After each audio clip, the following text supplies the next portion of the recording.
skandalizo, perangkap setan di akhir zaman. Isu mengenai akhir zaman ini bukan hanya ditulis di perjanjian baru setelah kedatangan Yesus yang pertama, tapi sudah mulai ditulis. Karena Tuhan mulai bicara, Tuhan mulai sampaikan kepada nabi-nabinya di kitab perjanjian lama. Murid-murid Yesus Kristus juga, saudaraku, sangat ingin tahu mengenai akhir zaman. Pada suatu kesempatan pemuritan di dalam Matius 24, murid-murid bertanya kepada Yesus, "Yesus, beritahu kepada kami dong, kapan sih kedatanganmu itu dan apa tandanya? Peristiwa-peristiwa ini bakal terjadi sebelum kedatangan Yesus yang kedua kali. Akan ada peperangan, bangsa melawan bangsa, kerajaan melawan kerajaan, akan ada kelaparan, sakit penyakit, bencana alam. Akan ada penyesatan, bangkitnya nabi-nabi palsu." Nah, ini adalah tanda-tanda daripada kedatangan Yesus yang kedua kali dan kesudahan daripada dunia. Yang menarik perhatian saya di dalam Matius 24, dari sekian tanda-tanda kedatangan Yesus dan kesudahan dunia, yaitu di ayatnya yang ke-10. Mari kita baca. Matius 24.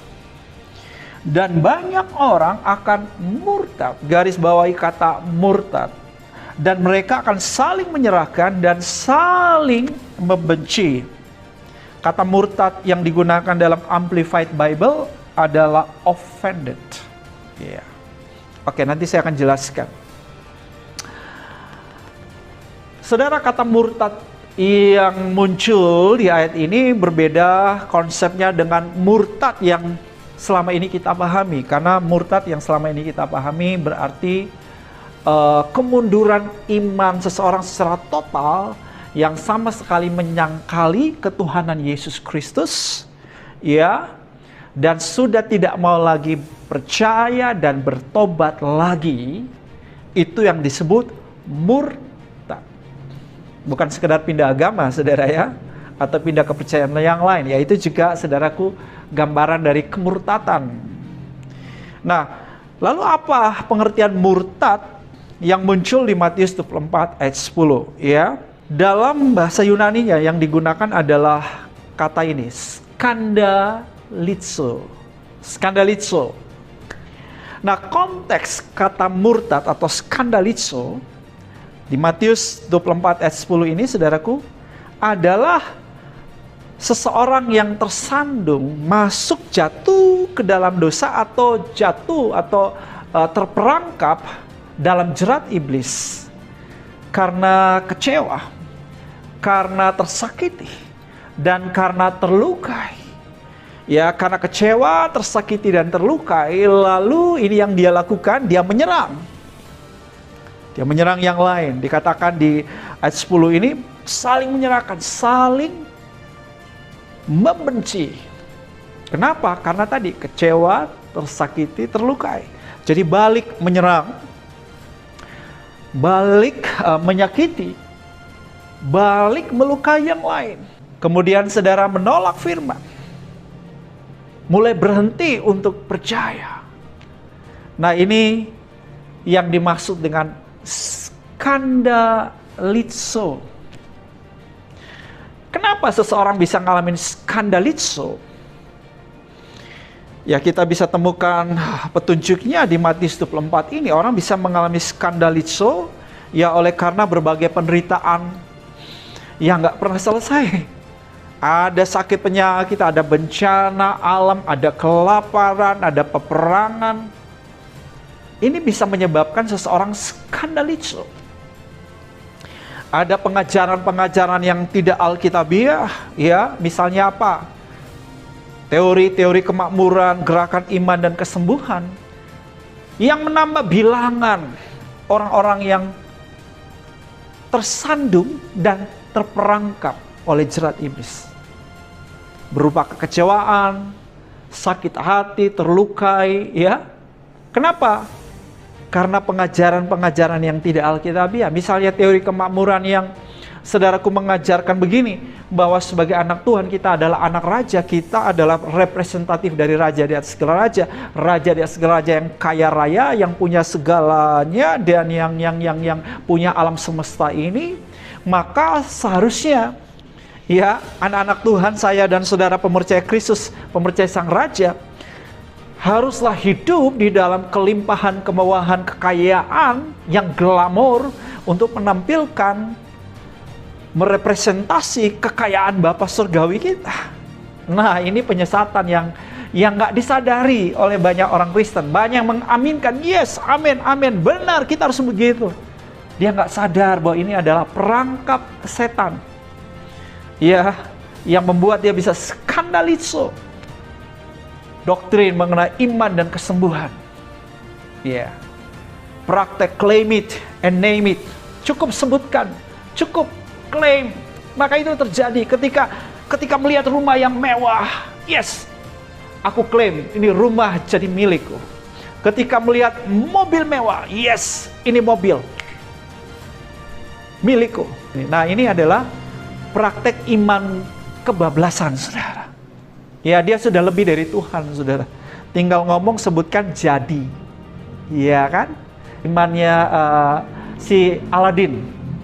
Gosok-gosok lampunya, sebutkan apa yang dia inginkan, cus, jadi, saudara. 1 bulan ini, kamu akan dapat kekayaan yang luar biasa. Siap-siap. Nah, bisa terjadi? Ya bisa, kalau memang itu yang Tuhan katakan. Dan ya, kita hanya menyampaikan apa yang Tuhan katakan. Itu pasti terjadi. Tetapi khawatirnya, bukan Tuhan yang katakan. Ku katakan sendiri, ku buat sendiri. Menjadi nubuat atau lu buat. Nah, ini yang bahaya, saudaraku. Ini, saudara, penyesatan yang nggak disadari oleh banyak orang sebagai trap, sebagai perangkap setan. Ini yang, saudara, membuat banyak orang mengalami skandaliso tadi. Lah, katanya Tuhan mau buat ini, kok nggak jadi sih? Aku sudah klaim, aku sudah sebut ulang-ulang, aku percaya, yakin.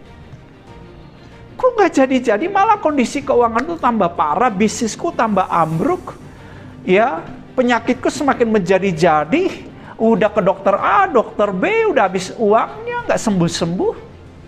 Gue udah percaya loh.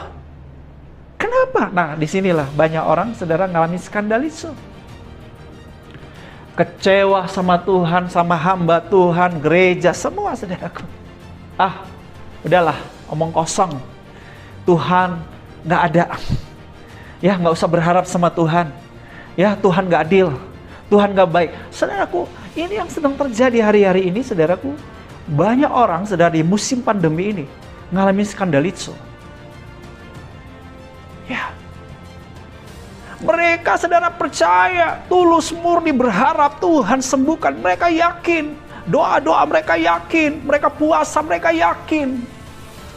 Tapi yang terjadi adalah kematian saudaranya, orang tuanya, anaknya, dan orang-orang yang dekat dengan dia, orang yang dikasihinya, sampai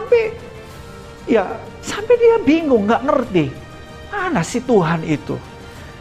Aku harus percaya seperti apa sih? Di mana Tuhan itu? Why? Kenapa aku mengalami seperti ini? Apa dosaku? Apa kejahatanku? Sampai aku ngalamin seperti ini. Ini ada ciri skandaliso, saudara. Ini bisa terjadi oleh karena tadi, saudaraku. Understanding yang salah. Pengertian yang keliru, yang salah, yang tidak akurat. Pengaruh daripada, saudara, pengkhotbah-pengkhotbah yang tidak alkitabiah. Pengajaran-pengajaran yang tidak alkitabiah. Ya, misalnya pengajaran kemakmuran itu sangat menekankan soal nabur, keuangan. Ayo nabur, nabur, nabur. Kamu dapat 100 kali lipat, kalau bisa 1000 kali lipat. Begini Bapak Ibu. Memang ada hukumnya kalau kita menabur yang menuai. Ya, tapi kok terlalu dilebih-lebihkan oleh banyak pengkhotbah. Ya, diiming-imingi. Ya, kalau kita itu memberi, aman, beres. Ya, nggak ada sedikit pun kerugian yang bakal kita alami. Nggak ada sakit penyakit sedikit pun yang kita akan alami. Nggak ada kehilangan, nggak ada kecurian. Pokoknya semuanya dilindungi, dikontrol, dijaga, diproteksi banget sama Tuhan. Karena saudara itu sudah ngasih perpuluhan dan sudah ngasih persembahan pekerjaan Tuhan, orang miskin dan lain sebagainya. Menurut saya itu sudah terlalu lebih-lebihkan, saudaraku ya. Nggak wajar menurut saya. Ini yang saudaraku tanpa sadar, ini jadi perangkap yang membuat orang alami skandalizo. Ya, ketika seseorang udah ngasih perpuluhan, memberi dengan royal, tulus, kok yang dia alami kerugian, ya, yang dia alami saudara kehilangan, ya, yang dia alami sakit. Oh, bilang Tuhan, loh mana janjimu? Mana? Katanya kalau memberi ngalamin. Ya benar Bapak Ibu. Banyak menabur, banyak juga tuaiannya. Orang yang murah hati akan mengalami kemurahan hati. Betul. Ya. Tapi cara berpikir kita itu ya, seringkali itu nggak cocok sama apa yang dimaksudkan dengan dimaksudkan Tuhan, saudara. Ya, kita nggak bisa sebetulnya mengukur kasih Tuhan tuh kayak apa. Ketinggian kasih Tuhan kayak apa. Lebarnya kasih Tuhan seperti apa. Dalamnya kasih Tuhan seperti apa.